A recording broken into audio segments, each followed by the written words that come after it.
Hey guys, welcome to the Armchair Explorer, where the world's greatest adventurers tell their best story from the road. My name's Aaron Miller, I'm a travel writer, and this episode we are going into the deep to a place only a handful of people have ever been before. We are going to dive the Titanic. Are you ready? Let's go.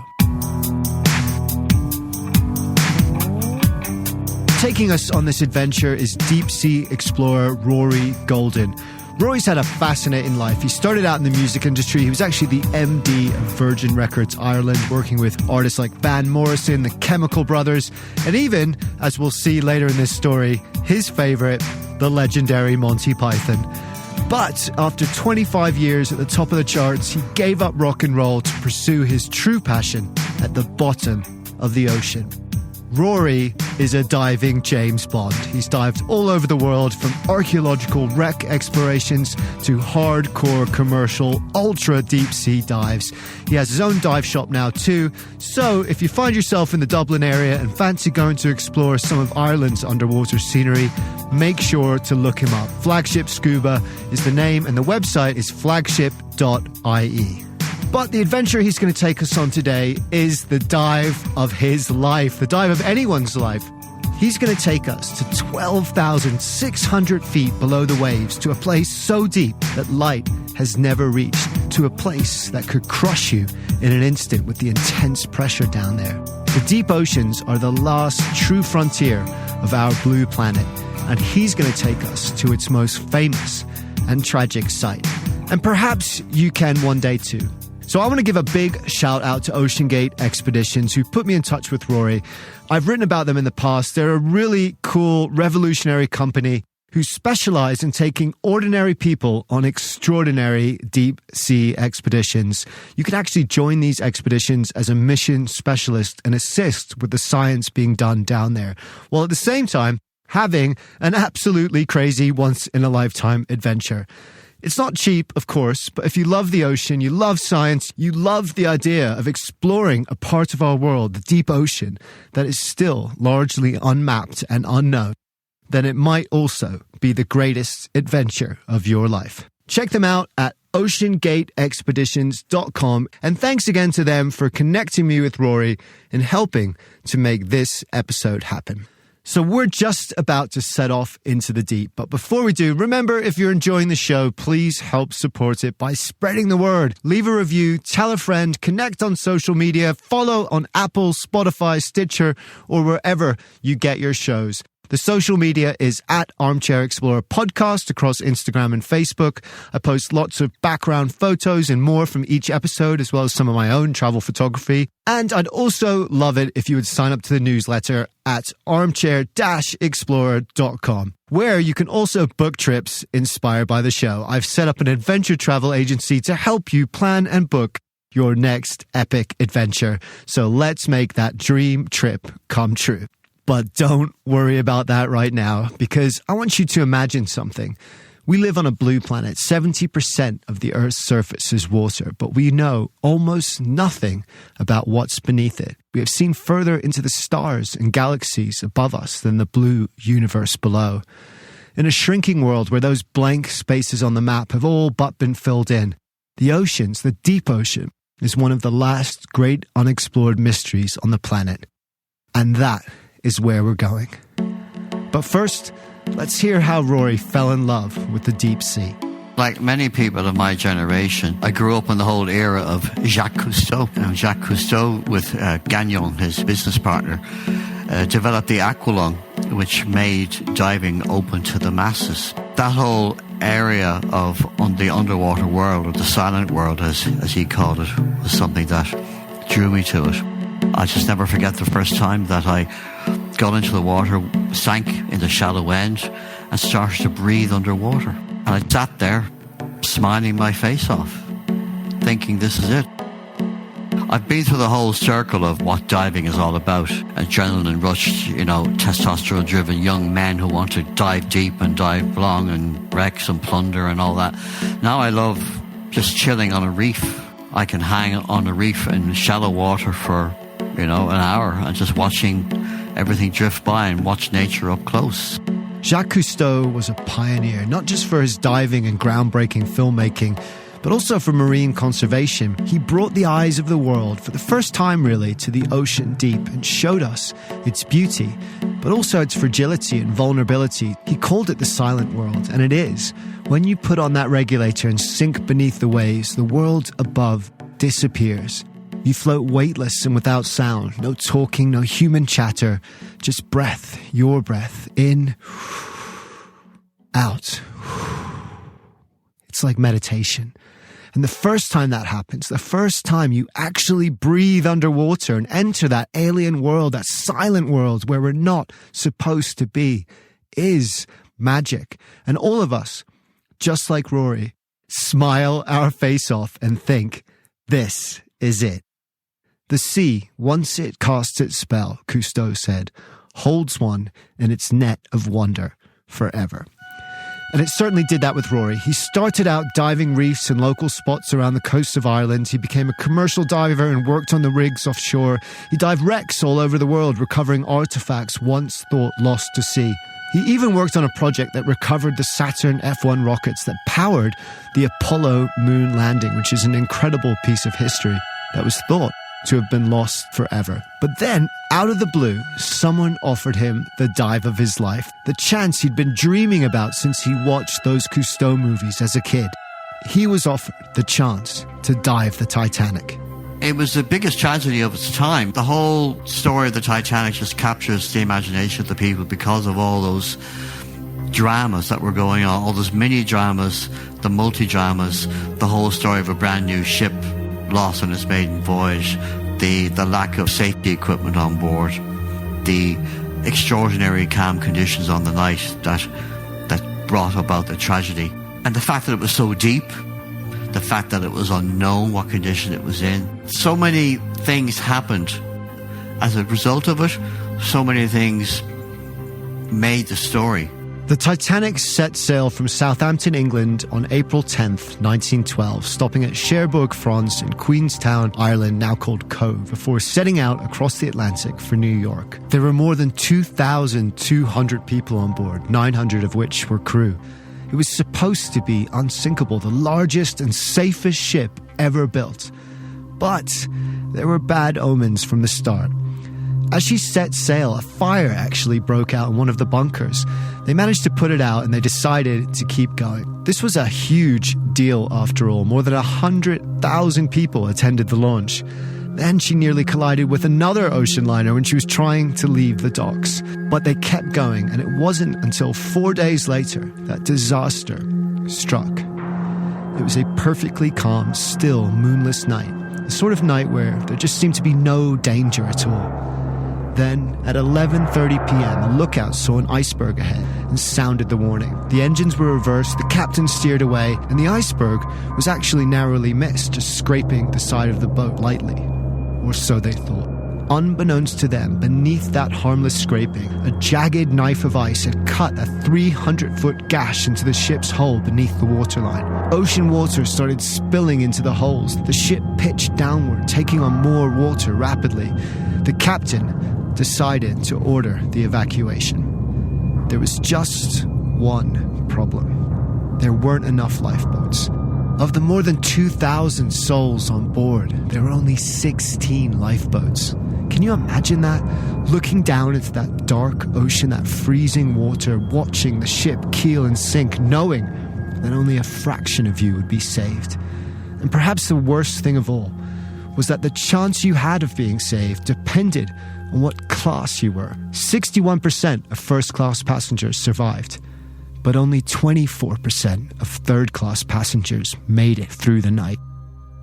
There is no doubt that there was a certain element of allocating spaces towards people from a certain social class. And there are all these alleged stories about doors being locked and people not being allowed up certain staircases. It's never been really proved as a fact. But there is no doubt that there was a certain view that a certain social class of people should get into the lifeboats first. The order of the day was women and children first. That was the way it was. And most people who survived were women, and any men who might have survived tended to get looked at as somebody who was a coward. I mean, case in point, Ismay, chairman of the White Star Line, who survived, and he lived with that for years. But at the end of the day, there wasn't enough lifeboats to save anybody anyway. It was an awful death too. The water temperature that night was below freezing, cold enough to make you gasp for breath, inhaling water as you struggle, your limbs slowly paralyzing in the cold, sinking you down into the dark. Husbands kissed wives goodbye, knowing it was the last time. Children were thrown onto lifeboats while their parents were forced to stay behind. But despite the absolute terror of those 3 hours the ship took to sink, there were incredible tales of heroism too. One of the two people that jump out at you are Jack Phillips and Harold Bride, the two Marconi radio operators. Jack Phillips didn't survive.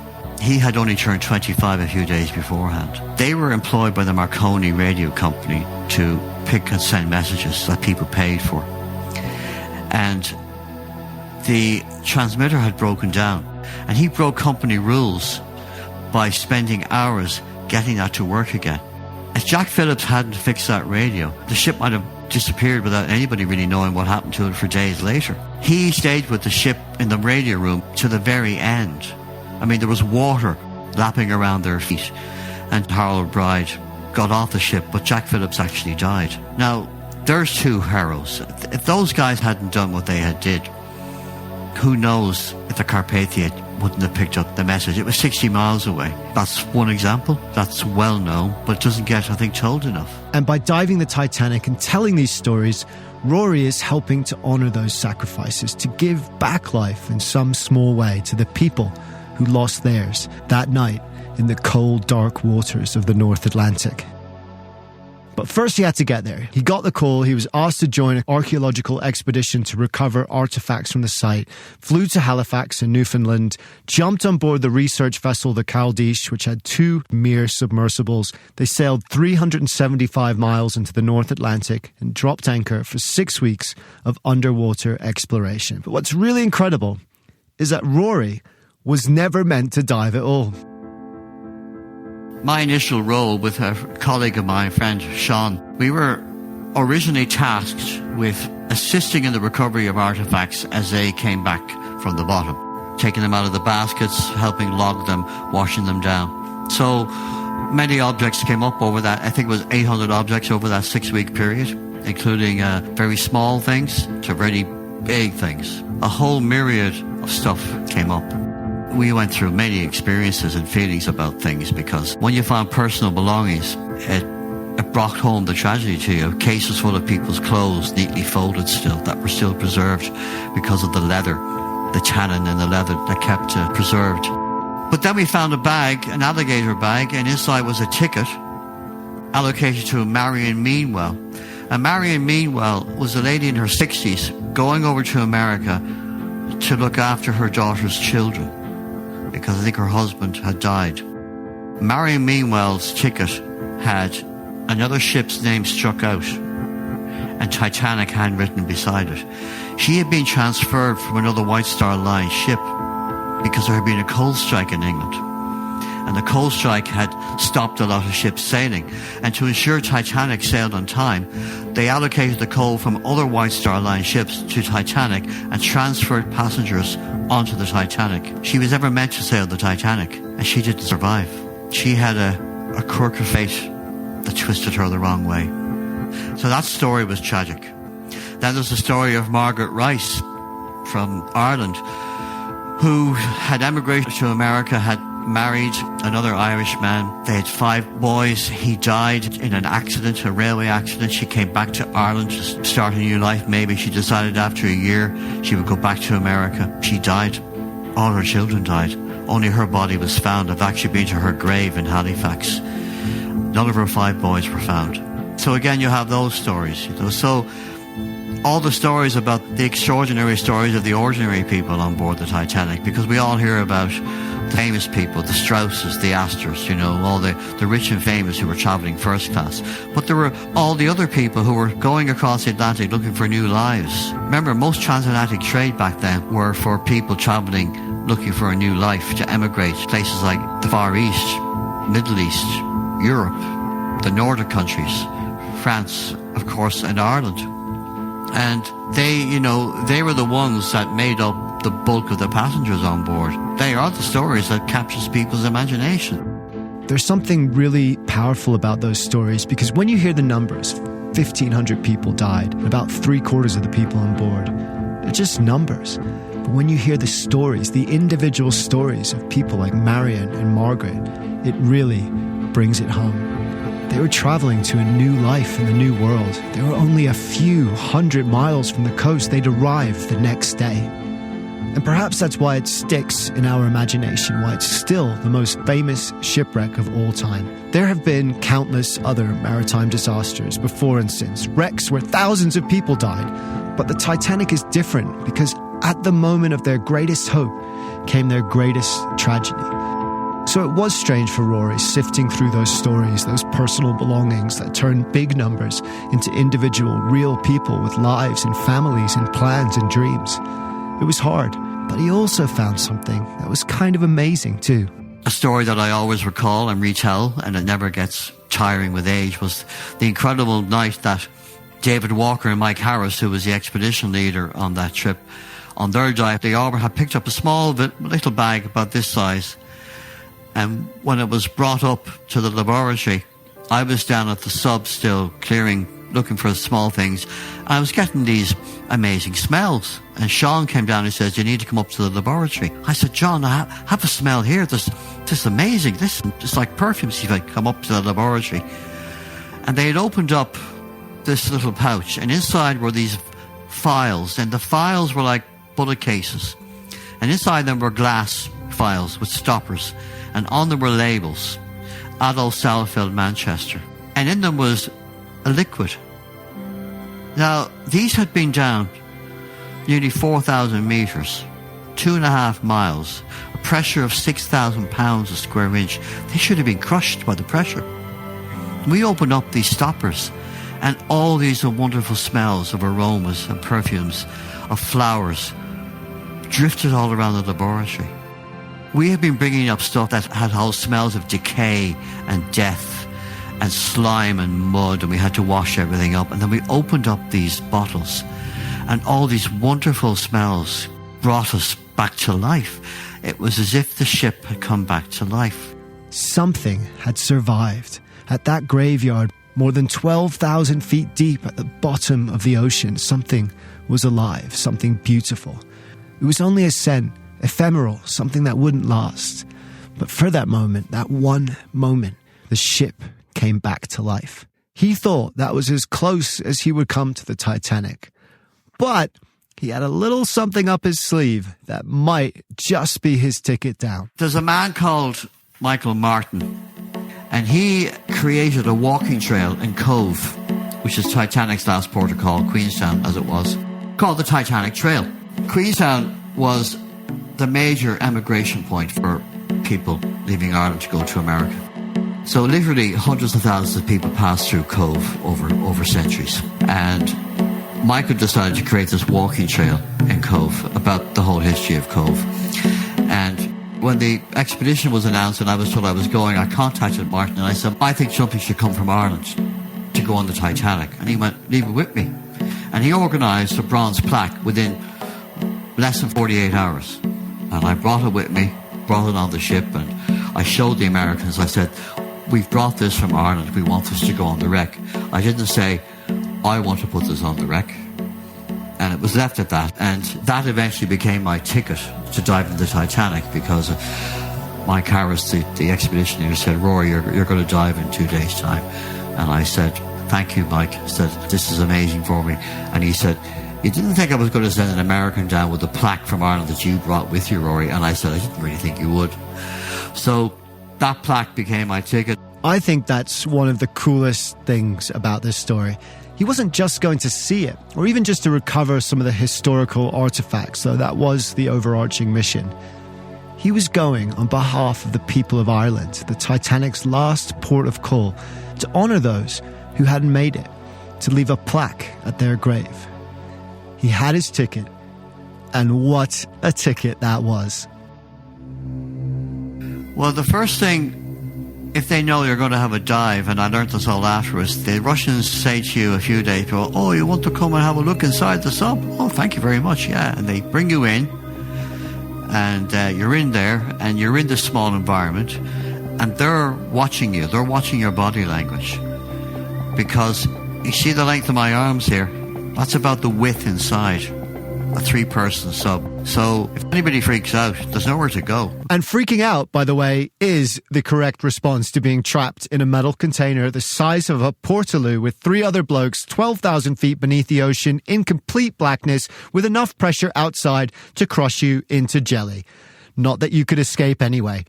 If anything should go wrong, it is over. But thankfully, they are amazing pieces of kit. They can actually descend the height of Denali, the tallest mountain in North America, down into the depths of the sea. They have this robotic arm to collect samples. They have viewing ports. And James Cameron used one to film the movie Titanic, which is pretty cool too. The Mir subs are made and operated by a Russian crew. For Rory's dive, Victor was the pilot, and Ralph White, who was part of the crew that actually discovered the Titanic in 1985, was his dive partner. He was ready to go. So the process is you have a brief early in the morning, and Anatoly, the chief scientist, gives a brief, and today we go to Titanic today. Oh, great, let's go to Titanic. And this is today is Rory and Ralph. And Ralph was making his 30th dive to Titanic. I was making my first. And the night before, you don't eat because there are no facilities on board. So you go on a liquid dive. And you go through the process. You put on these no-mech suits, which are, supposed to help you if there's a flare-up. You're going to die anyway. But it's supposed to give you a level of comfort. You climb up on board. You take off your shoes because they don't want contaminants getting inside an oxygen-rich environment. And you go down, you get in, and it's roasting hot within minutes. Then they shut the hatch, or as I call it, the hatch of doom is sealed above you. And you're in there for about 10 or 15 minutes while all the pre-dive checks are going on. And then eventually you're lifted up and you're lowered over the side and dropped into the water, and you watch the water coming in, and then ballast tanks are open and you start descending, and outside it's blue, blue, blue, and within 10 or 15 minutes, it's black. Terrifying. I mean, for me, absolutely terrifying, but also amazing, because within that darkness are some of the greatest mysteries of our world. The deep oceans are the last frontier of exploration on this planet. We know more about the surface of Mars than we do our deepest oceans.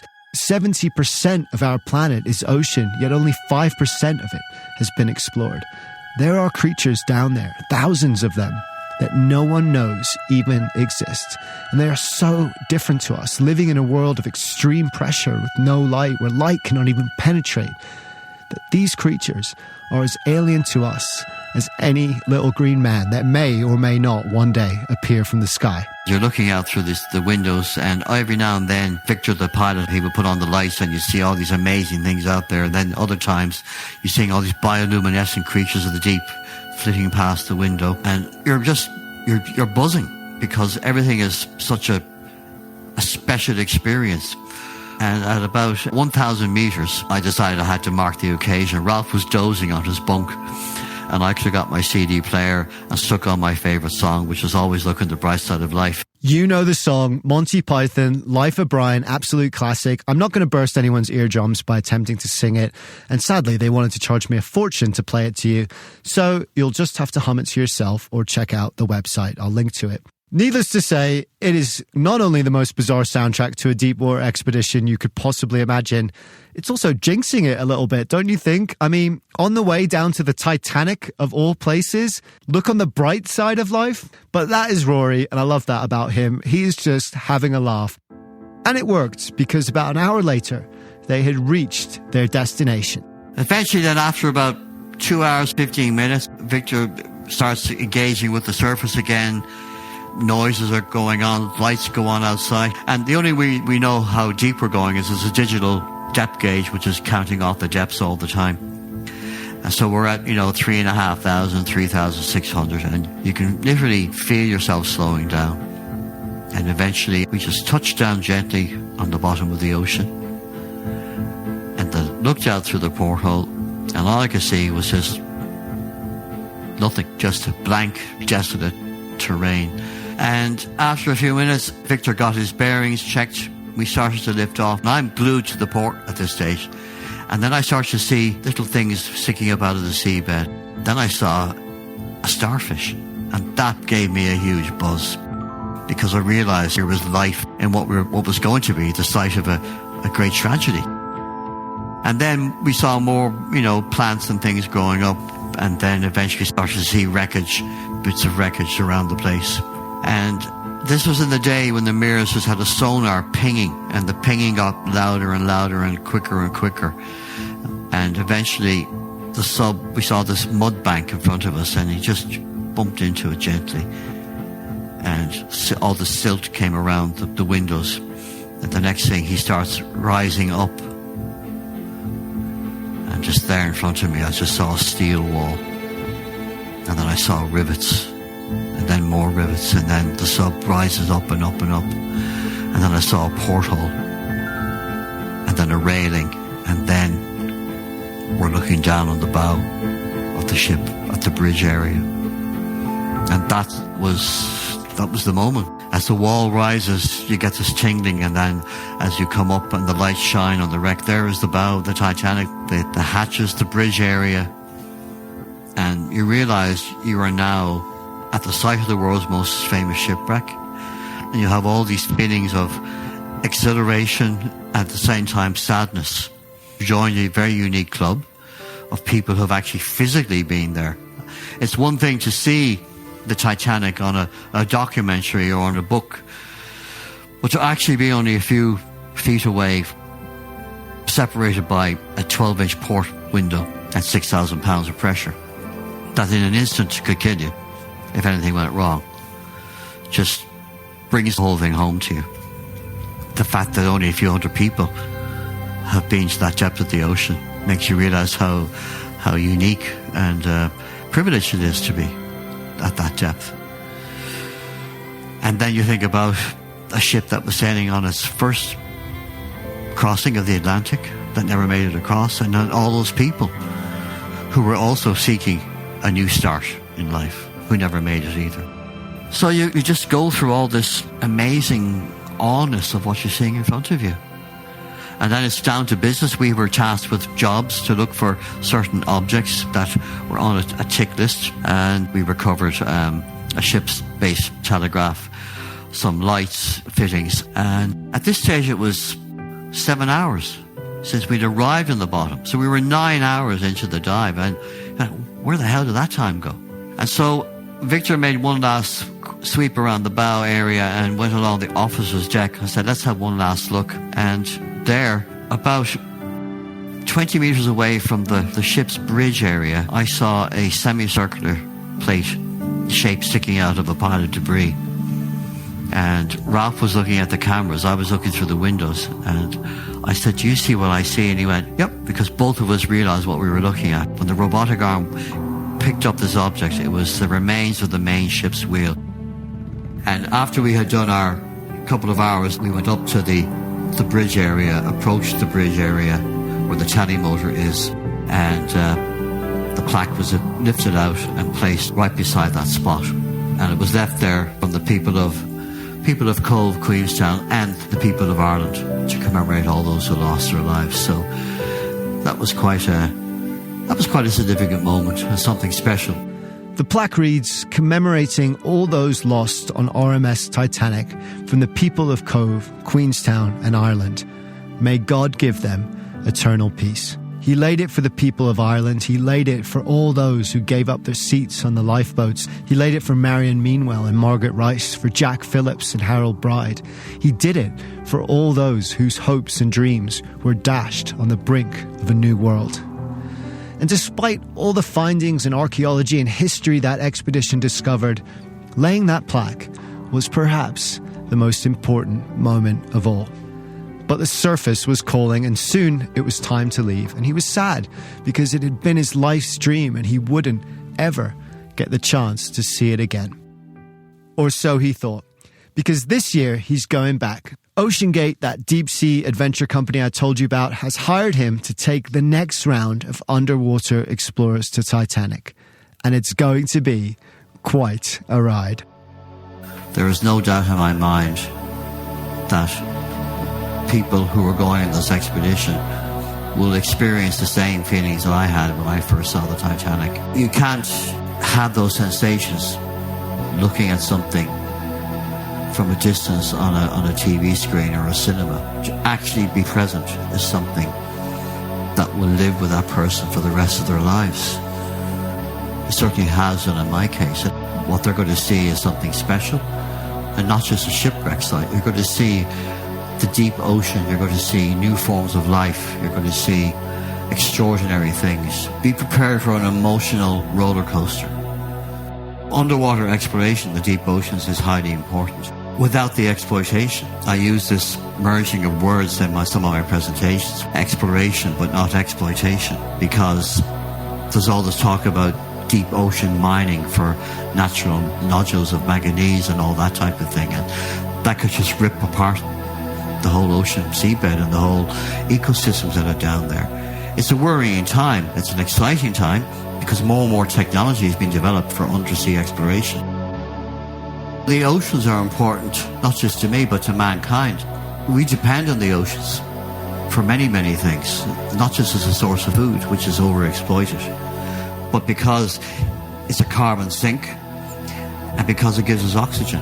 And the deep oceans are a part of the world that we don't know very, very much about. I mean, we look to outer space, which is important, but we also have inner space, which is our blue planet. And the deep oceans are an important part of humanity because that's where we came from. It's where we all come from. We live on a blue planet, on an ocean planet. The oceans are a part of us. Thousands of people have reached the summit of Mount Everest. Only a handful have ever gone to the depths of the sea. And so much of it remains unexplored. It is an alien world filled with fantastical creatures straight out of science fiction. James Cameron, the Titanic director and an accomplished underwater explorer himself, said of the deep ocean, "You feel the power of nature's imagination, which is so much greater than ours." That's so true. This is the silent world, the world beneath the waves, and it calls to us, for those who dare, to leave the safety of land and descend into the darkness. It calls to us because it is a part of us, because it's where we came from, because we are explorers. Because as Cousteau said, the sea, once it casts its spell, holds one in its net of wonder forever.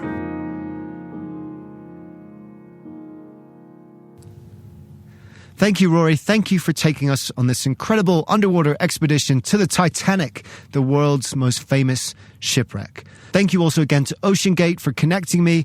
Check them out at oceangateexpeditions.com. And if this episode whet your appetite for some underwater wonder of your own, they are going to the Titanic this year.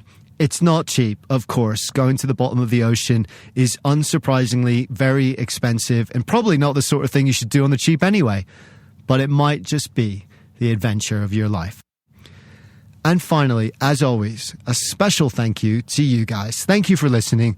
Thank you for your support. Thank you for helping our community grow. So keep your eyes out for that amazingness. It's everywhere. You just have to look. And that's important because the more we look for wonder in the world, the more the wonder of the world becomes a part of who we are. Dare to be truly alive.